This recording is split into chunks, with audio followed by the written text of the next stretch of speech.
Look at us. We're live. We're here a little bit early. Hello, Cindy Plaza Oh, there's Cindy Plaza. and We John are Duncan. live. How did that We happen? are live. Yeah. You know what I didn't mention on the first show is that I was on the Tang channel last night. Not on the Tang. I'm sorry. I was on the Promethean Secular Frontier, Mm, with Oz and Jenna and Jimmy Lou, and had an interesting conversation, an interesting back and forth about creativity and being a content creator. mm. And if I was more responsible, I would throw a link down right now, but I'm not very responsible, obviously. But it was a fun time. Right. All about It the was. delights of I got creativity. to hang out. That's right. It was good seeing you, Tobin. You know Mm. what's good is that when I'm a guest with like 3 or 4 other guests, I can actually pay attention to the chat, right? Ah. So I can actually interact with people, like type things out in the chat. So that was Mm, that. mm. I think I can put it in the chat pretty quickly. Let me see here. Okay. Thanks. Let's see. You can put it in the chat quickly, but you have to ask for permission first. I don't think so. I think he's been given, as most of you have, since we're a tight knit community. Most of you have the Mm. wrench in the so you can add such as. Oh, there it is. Cindy Plaza just did it. Oh, Cindy beat me to it. Impressive, Cindy Plaza.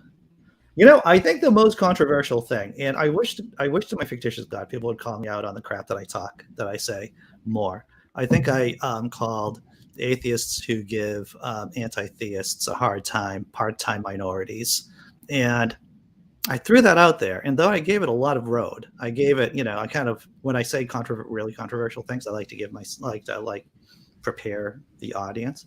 But yeah, it's like I didn't get any crap for it whatsoever. And it's like, all right, well, Mm.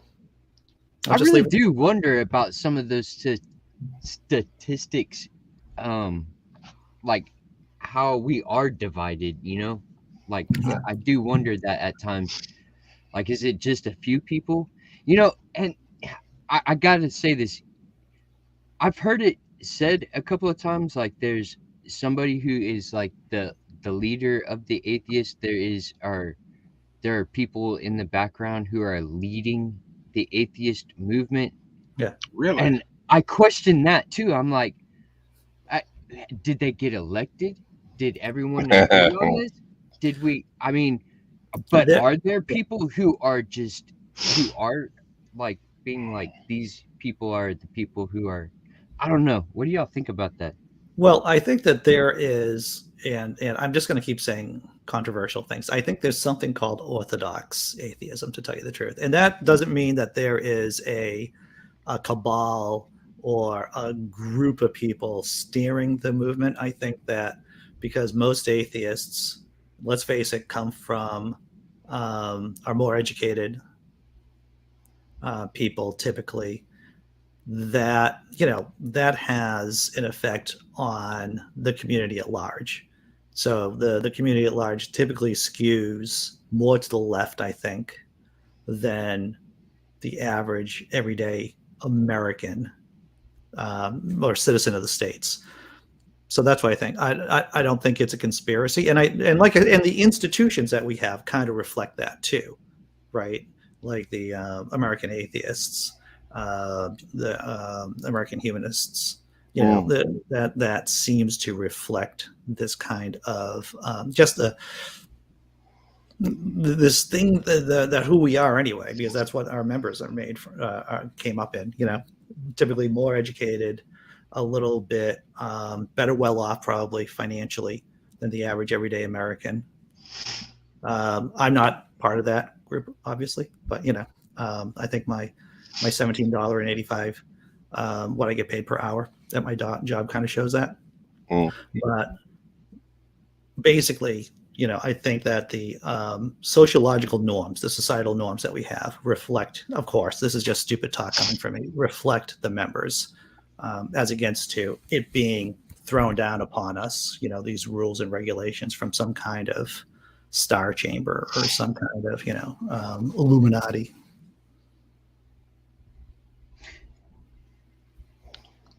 Mm. Well, maybe we need a star chamber. We can have. Well, actually, we don't need a star chamber because COVID takes care of the people we don't like. Oh, well, as the book of Ecclesiastes says, the rain falls on good and bad alike. I would even say that the COVID may fall upon the good and bad alike, though, of course, those who don't have an umbrella will get more wet. There's Yes. definitely. Or people who think the rain doesn't exist. Oh, yeah, Uh, right. Yeah. they're going to get soaked. They will get soaked. Yeah, and they may not make it, but yeah. And they shall be soaked. So And they saith the shall. Lord. So, Tobin, how's the job going? I know that you felt comfortable enough talking about the job before, and you seem to be into some kind of labor negotiations. You're laughing, you're smiling. So, Yes. Yeah, it is so funny. Uh, like yeah, I in that chat I had mentioned that this guy hired me on, and they really wanted me on to be full time, and I was like, well, yeah, I guess until y'all can get somebody else, I really do want to work part time, and eventually I get this schedule, and I got to go in at daytime, and then I'll be off at nighttime, late at night, and then have to go in early in the morning, and then go Mm. back in at day. It was this flip flop every day. It was, and I was like, basically, I did not sign up for this. yeah, I'm making a compromise, saying that I would work 40 hours with you, and I, you know, dude, I cannot do a flip flop schedule. yeah. And he ended up just being like, oh, okay, well, I'll just give you 3 days. I'll give you just part time. I was like, I don't know. It went with a back and forth for a while, but eventually I got what I wanted. Oh, good for you, dude! Congratulations on that. That's Congratulations on great. getting what you wanted. Yeah, you got to advocate for yourself. Yeah, and job well done on that. There was a question from Scott here. Did William Lane Craig really get hospitalized with COVID? I did a quick Google search and I'm looking at Kenneth Keithley, and I feel so silly saying that I found this on Twitter, but I'm looking on Twitter right now to confirm this story. Kenneth Keeley is professor of theology, it says, preacher of the gospel, and author Oh. of 40 Questions, Salvation and Sovereignty. So he sounds like a lunatic. He sounds like a fascist a Christo fascist who may know something about Dr. Craig. And sure enough, he is, and this is just from his Twitter account. Dr. Craig seems to be on the mend and is in great spirits. Mm. And from what this tweet from April 29th, last night, Dr. Craig was admitted to Northside Hospital with COVID-19. His oxygen levels were too low, and they could not administer monoclonal antibodies. And so that was from, a couple of days ago.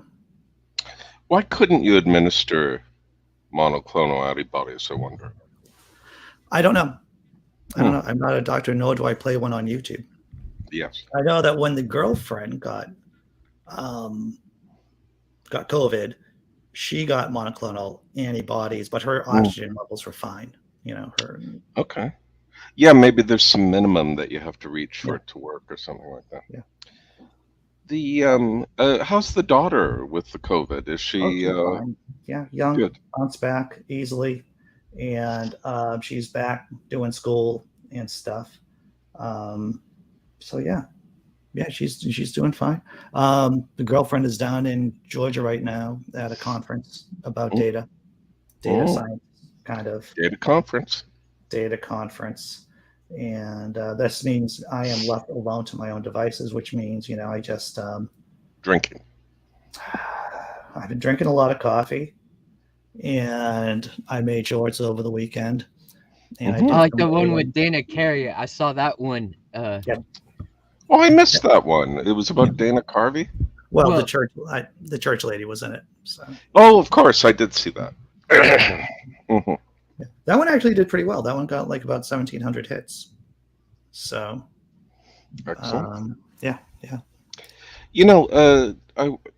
Something you mentioned about the Bible, it made me wonder if someone started a prank church that the only Bible readings they did were the really horrible ones, No, where yeah. like the soldier returns home and has to sacrifice his daughter, and that all the horrible, and that's all that they do, Yeah. and just see if people gravitate towards it. You know, Big Zebra, I'm going to say that there's probably a lot of churches who do something very close to Yes, that. yes. But a lot of them is I can't. Maybe it's Steven Anderson who does Oh, the yeah. anti-gay church or something. Yeah. Yeah. But Yeah. that's what he harps on about. But Sure. there's so much more evil to delve into in the Holy Script. That There's a lot of nooks and crannies of evil mhm. in the Bible. There's no doubt about that. Yeah. Nooks and crannies that need crack soap. Indeed. Yeah, Indeed. I was thinking about crack soap the other day. Your idea. And there was the Crack soap. problem of what color it should be. Because it would look dirty, but if it were white, it would show every little speck of dirt. Okay. And I've So come up with a solution. there.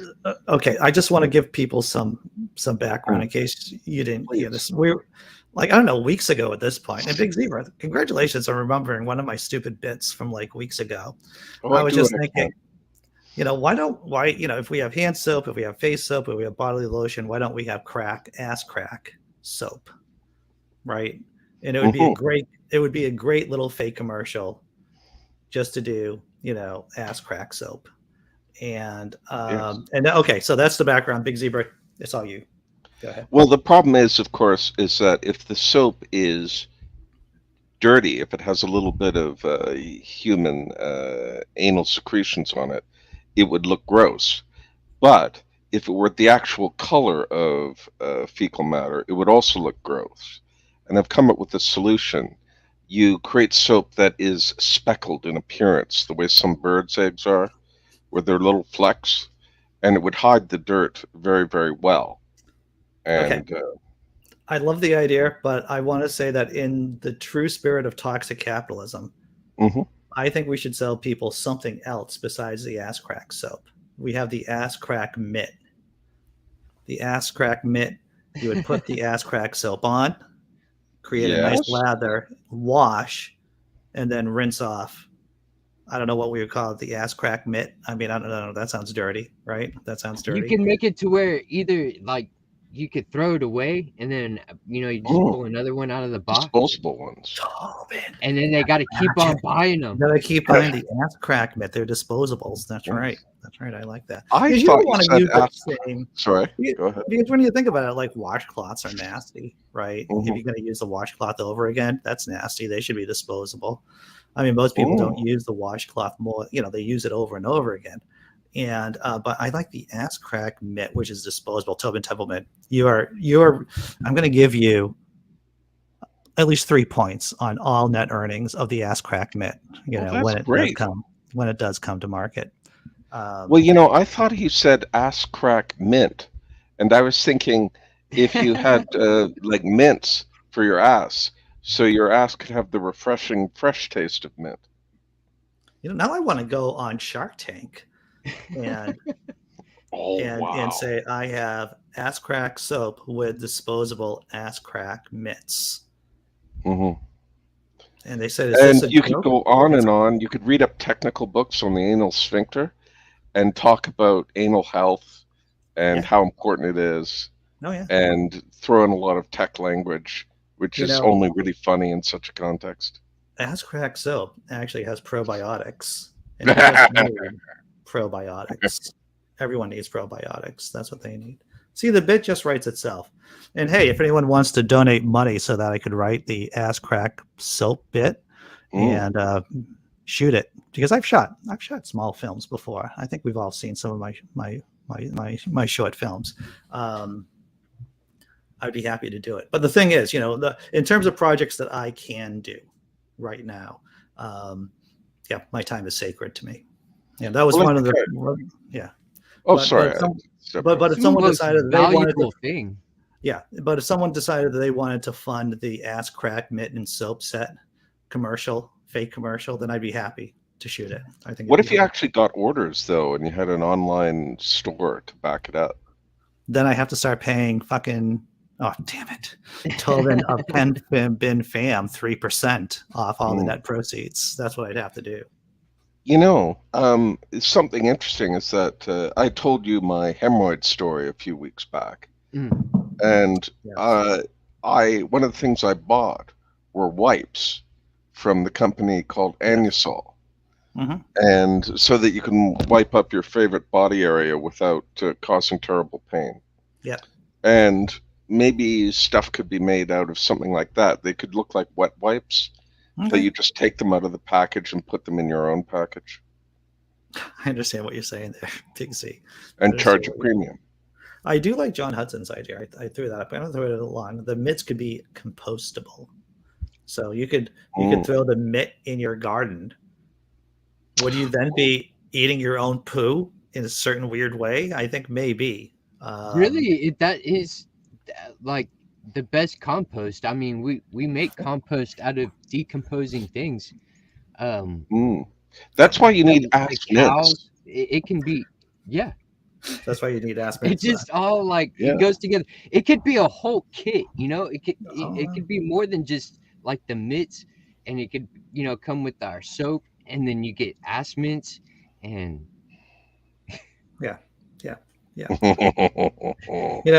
commercial, the fake commercial would start off with two people. I don't know, man and a woman, or two women hanging out, two men. There would probably be two women, or I don't know, and they'd be like, so how do you clean your ass? I don't really think about it. It's like, well, this product has changed my life, and then it'd be like ass crack soap, just like that. Remember the last thing he washed and the first thing you washed? Well, now that problem is no more. Now we have special crack soap. You sound like you have an old-timey radio filter now. You sound a little distant. Oh, I'm sorry. I bumped my microphone. Here we are. Oh, that's okay. I like the little radio, kind of old-timey radio thing going on here. Well, there's that. What do they call it? Mid-Atlantic perceived pronunciation, where you talk like this and you go 55 miles an hour down the road. I can't remember how they actually do it, but it was amazing. And all these actors had to talk like that. Yes, exactly. The Mid-Atlantic accent was considered to be American accent. When we all know it's Boston. Is it? Of course it is. Okay, I couldn't tell. Do they talk like that in Boston? You don't talk like that. We don't talk like that in Boston. No. If you ever listen to Labor Secretary Marty Walsh, you would think he's an actor putting on a really bad Boston accent. That's how bad Marty Walsh talks. Oh, Marty Walsh, he is. Yeah, can you do them for us? Every single horrible Boston accent that you've ever heard, from Good Will Hunting or any other Boston movie that you say to yourself, or The Departed. Martin Sheen's putting on the Boston accent. Marky Mark there. Mark Wahlberg is putting on the Boston, really leaning into the Boston accent. Walsh, Secretary of Labor, Marty Walsh, he's the real deal. And you can just see that. He's not even leaning into it. That's just the way how he talks. Rage. That's hilarious. Rage. What's up? Talk Boston for us, Rich. Huh? We're talking about Boston accents, and so you have to talk in that accent now. I'm glad that you're here, Rach, so that we can stop talking about ass crack soap and disposable. But I wasn't finished. Boston. No, I came like Andy. Didn't I read on your Facebook you saying something about Khalil Allah and death to the infidels and stuff like that? That was not me, sir. Wouldn't you? No. I'm trying to find out who. So I've got some information on Khalil. Please. I'm not going to reveal it yet. It's really, really bad, and I've got to reach out to him and see what he says about it. It's all coming out. I'm having people like getting a hold of me, telling me to stop having him on my channel, and then I got the information. I'm like, whoa! So I was trying to. I thought it was you, and I was trying to put two and two together. Like maybe if this dude has slipped into extremism, it would justify what I'm hearing. Well, dude, I have to tell you, from what I've heard, right, and from what I've seen, it seems like he's a pretty extreme guy. He supports the death of people who blaspheme against the Quran or against Maybe, Allah. did you put that on Facebook? Because maybe that's what I read. Yeah, that might have been it. Talk to Jimmy Lou. Jimmy Lou's the Alright. guy who alerted me to the issue, and Khalil was basically on camera saying that he supports the death of quote unquote infidels, people who blaspheme against the prophet, as long as it's the rule of the country. So if you're in a country with Sharia law, then he says that it is okay to kill people who blaspheme, though he does not support it in Western countries where that is not the law. Is he also the Yeah. one who threatened to poison that batch of ass crack soap? I don't know if that's the Possibly. can you poison someone through the servant's entrance like that? I guess you could. I mean, I think if you follow Trump's line and put some ultraviolet Hold rays up, up there. hold up. Cindy Plaza, what is this? He's a warrant for Khalil's arrest and he's hiding? Yes. So that is the information that I have. It's really, really bad. I don't want to go into too many details until I get the information. But if he is hiding, like say if I do reach out to him and he does not answer back, then that would be an indication that what I have is legit. I mean, would the warrant be public knowledge? I mean, maybe it could be accessed. I do have that. I have like the warrant. It's bad. It's hard for me to believe, so I'm trying to find out if it's true. Well, he's a threat to the soap industry, to be sure. Wow. Yeah, I had no idea about Khalil. Poisoning soap is not funny. It is not funny, though. It's no joke. Dude, you're gonna have to tell me what the. I can. My radar. Yeah, I'll send you what I got privately, Andy. And that way you'll know what because I'm just. I learned my lessons from the Smoky Saint, right? So I'm trying to be very, very cautious. Get your ducks in a row, brother. Get your ducks in a row because people have been sued. People have been sued for stuff. Yeah, and I'm trying. I don't want to get sued. There are some people who are litigious, or have a history of being litigious. Richard Carrier, so just beware. I'm not gonna. Maybe we could see, even if I say something like people who give slap lawsuits, call them a carrier, but that would be wrong. That might get me sued too. So wow. But Khalil, I thought, I don't know, man. I hope the best for everyone. I hope he snaps out of whatever spell he's been under. The dude struck me as someone when I was on his show before he became, a Muslim. He seemed to be as someone who was struggling like many of us are. And I went hardcore at him when he first came out as a Muslim, and then I've tried to have a good relationship with him, and we've had some interesting philosophical conversations. But like what I've got is just like jaw dropping, and it's like it's so hard for me to believe. Is it though? But yeah, that's the thing though. It's not, because it actually falls within. Brainbug was telling. I mean, when this first started happening, right? Brainbug would say that he was. I'm sorry. The Brainbug was verbally threatened in one of the Discord chats. That's what I remember. And Khalil didn't do anything about it. Yeah, and that's I talked to Brainbug, and there was like huge issues, and Brainbug was the one that revealed to me that it was like 6 months of like pure indoctrination on his Discord server for him to. So yeah, I'm I've been fascinated with the story, but now it has taken a darker turn. You'll see, and I'm sure like as John Hudson is pointing out, I've been right in the past. I just want to do my due diligence, but it is something that I would have to expose if I feel like it's true. You know what I wonder too. I don't know Khalil's history in the military, but I know a lot of people get dinged, get closed head injuries in the military, especially people who see active combat. And let's face it, I've worked with people who have brain injuries for 20 years, and even with people who have quote unquote mild brain injuries, that can affect reasoning, executive functions. Yeah. It can spiral people out of control. Yeah, and I didn't mean to hijack the conversation. I am kind of Oh no, interested how this you is an got to open like room. This is an open poisoning room. bars of soap. We're talking about ass crack soap before this. This is far more important than ass crack soap, though it is. What was Khalil's name before he became converted to Islam? Because I'm trying to remember who this guy is. He was empathetic atheist, and then he went by his real name of Justin Downing. Yeah. Okay. Well, sad news. Yeah. It is sad.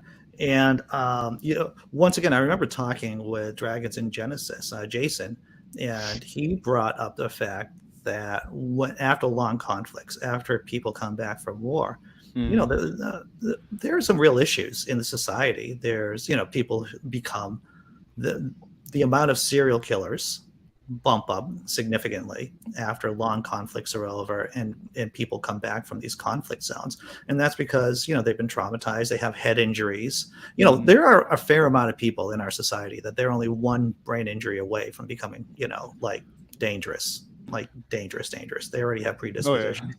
They're only one injury away from becoming a conservative. Well, most sovereign citizens are ex-military, and I do agree. Like, there's a lot of data behind the brain injury, what Andy's talking about, the PTSD. I think Chris Kyle is a great point. In fact, when it comes to that, dude had serious issues coming home. A war hero. I don't think that you could, if you could consider such things as heroes. I don't, but he's considered a war hero. But then he comes back and he makes claims like he's sniping people off of the New Orleans Superdome and all of this, which we know isn't true. But he had these delusions going on. Yeah, yeah, dangerous. Cindy Plaza says, "I do think he needs more help than prison." It's very disturbing, as you'll see when I send it to you. Well, I would hazard to guess, Cindy, since I know that, and there's no, this is open that Cindy lives in Europe, and that the prison system over there is very different from the prison system over here.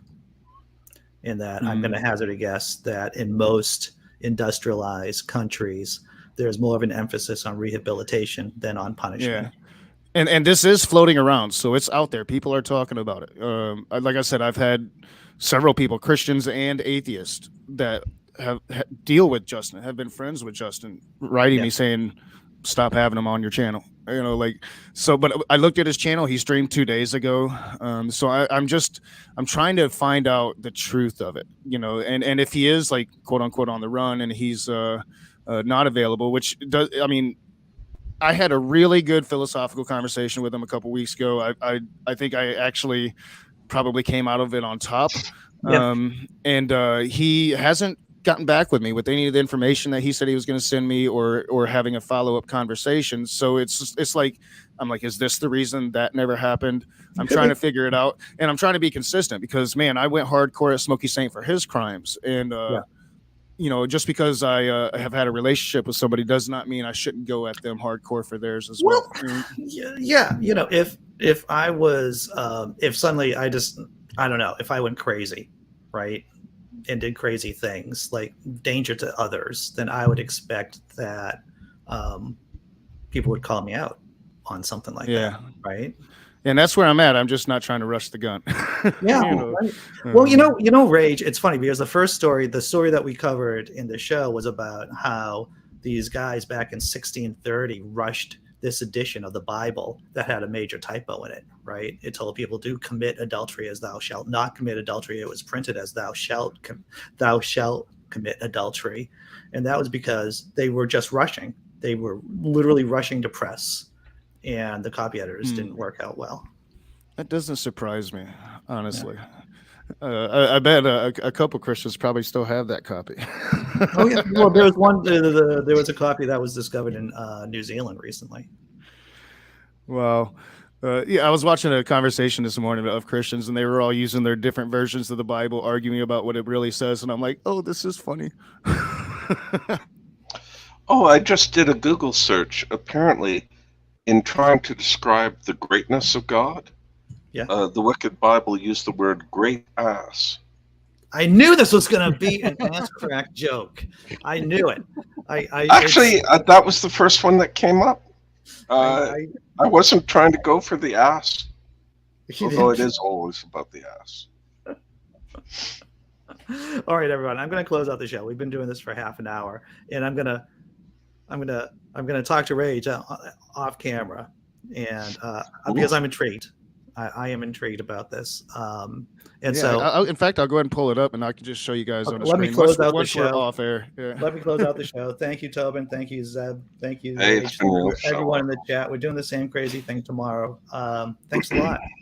Oh wait, I'm hitting the wrong button. Let me hit the right button. End broadcast.